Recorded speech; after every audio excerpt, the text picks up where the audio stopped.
béo cute Chút tao lâu quá. ta mà cá Luôn. Nhiều nhiều à. ta tốt béo Chào đi, ta chào ta cả. chào rồi Ok ta. Ta chào thôi nhiều nhiều à. ok mọi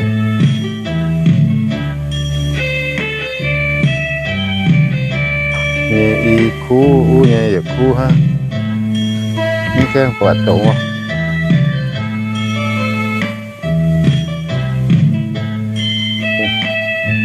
Sẽ có biểu nhận nó bớt đã hay chỗ bớt cung bớt ra mình yêu miền hòa videoให้cho ý anh sẽ chân thông niệm chip thảo bùa giờ chung yêu miền mùa tỏi có yếu tỏ mùa bùa tự tao ồ in hoi với anh tự gang tai thảo điêu đô tao lô thần điêu quầm chuẩn ta cho chơi tiểu à y bùa y mùa chọn nó u cho chơi tiểu à dạng kem quật tổng hệ tăng cả hai anh mai miền tây như lọ tăng cả hai anh tây thế nó kem thảo để cái trả là cho chất tiểu ạ kem quật biểu nhà nô nè tiểu can quảng rồi nè nhẹ y khu u nhẹ y khu ha kem quật tổng không hà nội á kem tổng cái thói chia từ to thoát chia là đâu á biểu cái beng này tiểu kem xéo nè tăng này chế nó mà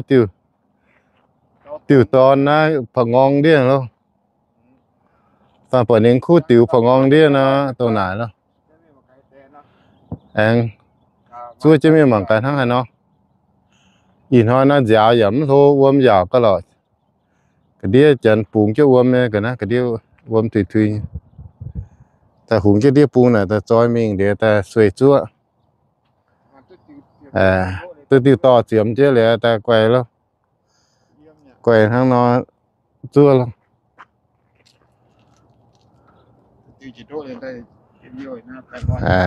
ta chia phong để tôi tiêu to chiếm chứ ôm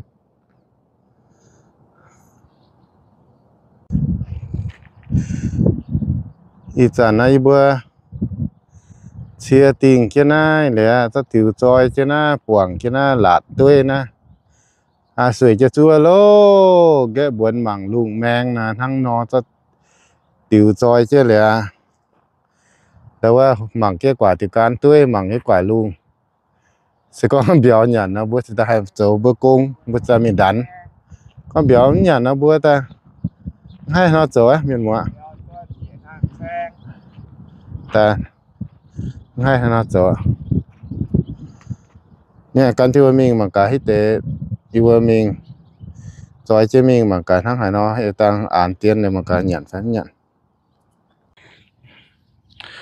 rồi chân tiêu luôn cái buổi mai biểu nhận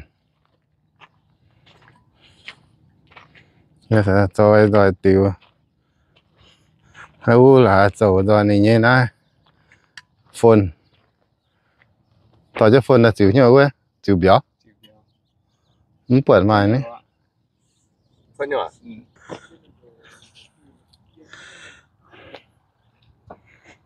tiền kiến quả lạt con á để cho chứ tiểu liền xuôi chúa luôn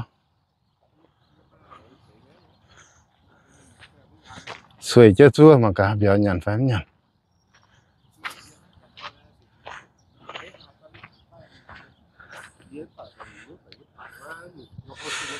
tiểu can quảng rồi nó xưa chứ không phải biểu tổng rồi